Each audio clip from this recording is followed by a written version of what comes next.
Empecemos por el concepto de constitución. La constitución es el pacto fundacional de una sociedad, es el modo en que una sociedad escoge para definir las reglas fundamentales con las que organizar la vida en común. Uno podría decir es la ley de leyes, es la norma de las normas, es la norma superior. Es sobre todo un pacto entre iguales. Esto quiere decir que es un acuerdo celebrado en la sociedad por todos los que la integran y es un pacto celebrado entre todos en donde todos están situados en un punto de igualdad. La Constitución normalmente, todas las que conocemos, tienen dos partes, una parte dogmática, una parte orgánica. La parte orgánica tiene que ver con cómo se organiza el poder, con cómo se organizan las distintas ramas del gobierno, cómo se distribuye el poder entre ellas. La parte dogmática tiene que ver con los derechos básicos de los ciudadanos, los derechos básicos que nos corresponden a todos.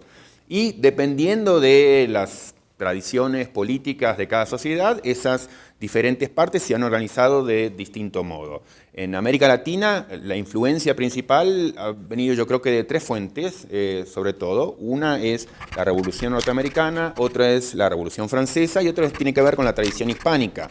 La Revolución Norteamericana es la que ha dado sobre todo el peso propio del liberalismo. La Revolución Francesa trajo ideas que tenían que ver más con pensamiento radical republicano y la tradición hispánica acercaba a América Latina o asociaba a América Latina con ideas más conservadoras. Y las constituciones han tendido a ser un reflejo de esa mezcla, un reflejo de ese mosaico de ideas que estuvo en el momento fundacional. Normalmente en América Latina ese pacto fundacional se dio a mediados del siglo XIX, entre 1850 y 1880. Ese es el periodo en el que se escriben la mayoría de las constituciones latinoamericanas que van a trascender al siglo XX. Y esas constituciones fueron sobre todo, diría en la gran mayoría de los países de América Latina, un pacto entre las dos grandes élites que aparecieron en la región en el momento, que eran élites liberales y conservadoras. Eso también le dio marca de identidad a las constituciones de la región, que han ido cambiando, pero que desde el momento en que surgen tienen esa identidad muy marcada por esa mezcla de lo que querían los liberales y lo que querían los conservadores. Lo que querían los constitucionalistas liberales de ese acuerdo básico era sobre todo un modo particular de organizar el poder, basado en un sistema de controles mutuos, lo que se llamaba un sistema de frenos y contrapesos o checks and balances.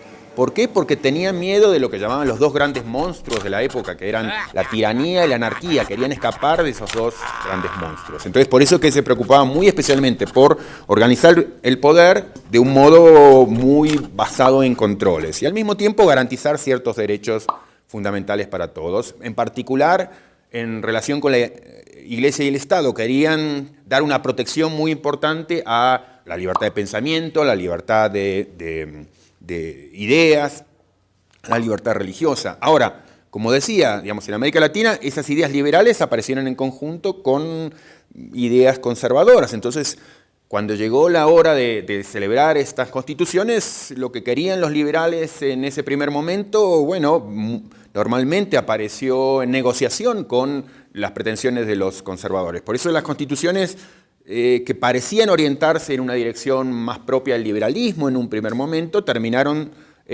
marcándose un poco más hacia la dirección conservadora después de ese pacto, y eso implicó que esas dos ideas fundantes, una, la de organizar el poder en base a controles, y la otra de establecer una lista de derechos incondicionales, se fueran modificando a partir de ese pacto. ¿De qué modo? Bueno, la idea de frenos y contrapesos quedó en parte desbalanceada en la mayoría de las constituciones latinoamericanas con un poder ejecutivo más fuerte. O sea que no hubo un equilibrio, digamos así, perfecto entre las tres ramas de poder, sino que en general tendió a dársele a una de esas ramas del gobierno, al Ejecutivo, un poder adicional. Eso es en parte un problema que ha seguido marcando la vida del constitucionalismo latinoamericano, diría hasta hoy. Y algo similar en relación con la idea de los derechos. Tenemos lo que querían los liberales, que era una lista de derechos incondicionales, pero también por la influencia del conservadurismo, esa lista de derechos incondicionales en parte quedó condicionada. ¿De qué modo? Bueno, en muchos casos condicionada a partir de las exigencias del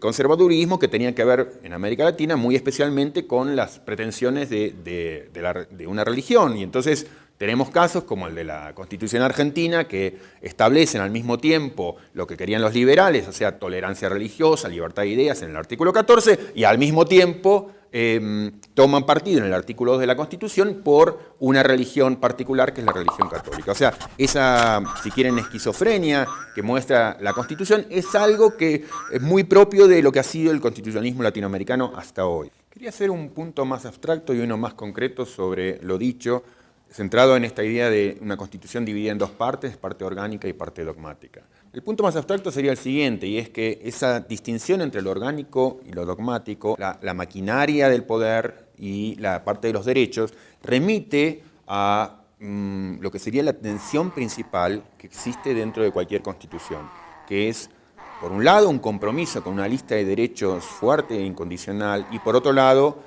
un compromiso con la organización de una maquinaria democrática. Esto es, al mismo tiempo, la Constitución establece en su seno un compromiso con la idea de derechos y un compromiso con la idea de democracia. Y esas dos ideas, que nos parecen tan fundamentales y todos estamos de acuerdo en que cualquier Constitución tiene que tener esas dos partes, sin embargo son dos ideas que están en tensión y eso forma parte de un problema y también forma parte de la riqueza de cualquier Constitución. La Constitución está al mismo tiempo remitiendo a la idea de que los problemas centrales que aparezcan en la sociedad tienen que resolverse a partir de mecanismos de regla mayoritaria y al mismo tiempo está diciendo que hay problemas centrales que no deben ser sujetos a ningún tipo de arreglo mayoritario, sino que deben ser resueltos a partir de las indicaciones precisas que está dando la Constitución. Se hace muy difícil, digamos, mantener esas dos áreas como áreas separadas, porque las cuestiones de derechos siempre tienen que ver de algún modo con cuestiones de democracia y viceversa. Piensen en casos enormemente relevantes para la vida constitucional de América Latina en los últimos años, que tienen que ver con el legado de gobiernos autoritarios y la preocupación por los derechos humanos. Al mismo tiempo, todos hemos querido enfatizar el valor de los derechos humanos y de proteger los derechos humanos incondicionalmente, pero al mismo tiempo enfatizamos la importancia de nuestra organización democrática. ¿Y qué pasa cuando ocurre, como ha ocurrido en algunos países de América Latina, que democráticamente decidimos algo acerca de cómo tratar las cuestiones de derechos humanos y al mismo tiempo esas cuestiones habíamos dicho que no las íbamos a tocar sino a partir de las reglas ya establecidas en la Constitución? El punto más concreto que quería hacer tiene que ver con la vida constitucional contemporánea en América Latina y cómo ha ido cambiando el constitucionalismo regional. Quería pensar un poco acerca de cómo fueron cambiando la vida social y así también la vida constitucional. En particular, diría a principios del siglo XX, con el ingreso de la clase trabajadora en política, con el ingreso, digamos, de la clase trabajadora como actor social fundamental, con la extensión del voto, la universalización del voto, apareció en la escena pública una cantidad de demandas y de reclamos que no estaban en el siglo XIX con tanta intensidad y eso obligó al constitucionalismo también a tomar nota de esos cambios y entonces las constituciones que se habían escrito en el siglo XIX empezaron a cambiar en parte su perfil. El cambio central apareció en 1917 con la Constitución mexicana, que es una constitución que diría revolucionó la vida política en el mundo, porque es una constitución que incluyó en su letra, digamos, compromisos que ninguna constitución hasta ese momento se había animado a incorporar, que tenían que ver sobre todo con demandas en relación con los derechos, con derechos sociales.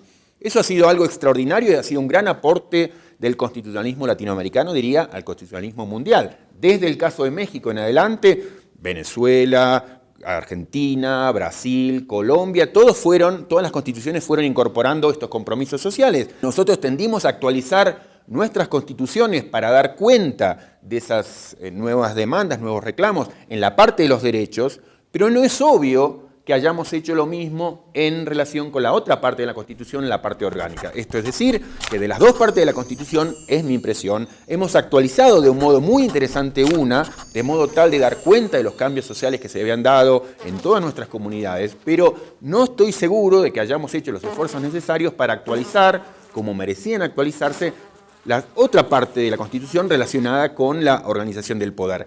¿Cómo es que una sociedad más igualitaria, más inclusiva, podría actualizar esa sección de la Constitución dedicada a la organización del poder? Mi impresión es que todavía insistimos en formas de organización institucional, en arreglos institucionales que tienen, yo diría, un matiz muy contramayoritario, que todavía muestran una cierta hostilidad a la participación política, aun cuando hayan empezado a incorporar palabras más amigables con la idea de participación. Pero creo que en la estructura de organización del poder seguimos teniendo unas instituciones que siguen siendo impermeables a una intervención más activa de la ciudadanía en política, que no es consistente con los cambios sociales que creo que se han dado y con el tipo de demandas que las sociedades democráticas. ¿Cómo adecuamos nuestras constituciones a los niveles de igualdad, a los niveles de democraticidad que hemos reconocido en todas las otras áreas de la vida social?